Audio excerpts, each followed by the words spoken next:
What is up, everybody? How are you guys doing today? But before we get to that, one second.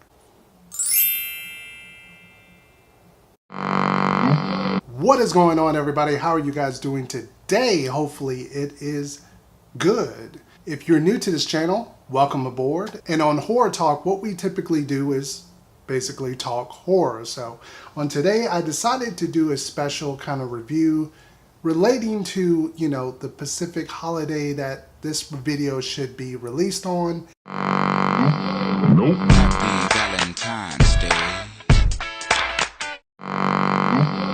2001 Valentine, which is a slasher movie that was put out by Warner Brothers, is directed by Jamie Blanks, who also did the other movie called Urban Legend as well. So so let's get to the review. Valentine tells the story of 5 women are stopped by an unknown killer while preparing for Valentine's Day. The movie, budget-wise, it came in around 10 million. It grossed like 20, 30 when it was like all said and done in the theaters. So they made their money back. It did pretty well, at least at the box office. I believe it came in number 2 on its debut weekend. Also, a little bit of trivia. I did read that this movie was promoted during the Super Bowl, which is kind of interesting, that horror movie shown during the Super Bowl. And that is the lowest, I believe, budget movie shown for a TV spot during the Super Bowl. So kind of interesting little tidbit for you guys.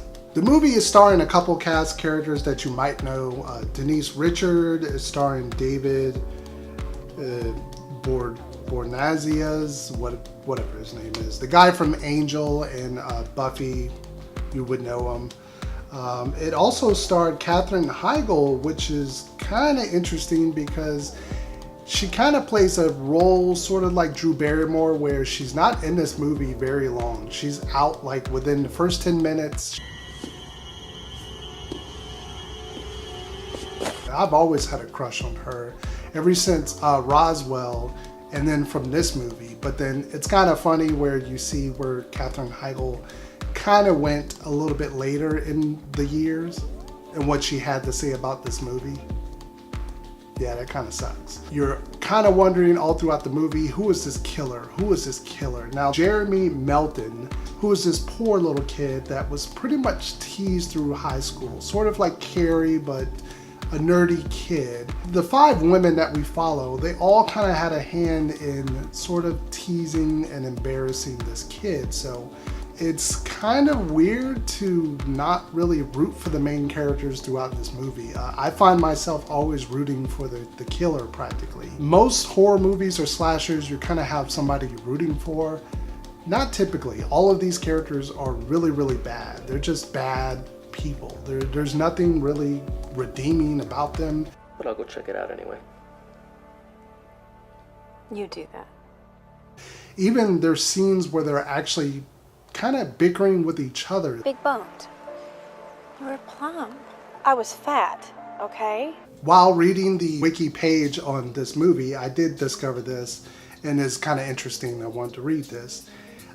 Released theatrically in February 2001, the film received mixed reviews from critics, with some praising its performance and cinematography and others criticizing its collusion and deeming it to redolent of 1980s horror films. This was made in 2001. So you mean sort of like this one, a bunch of these. Yeah.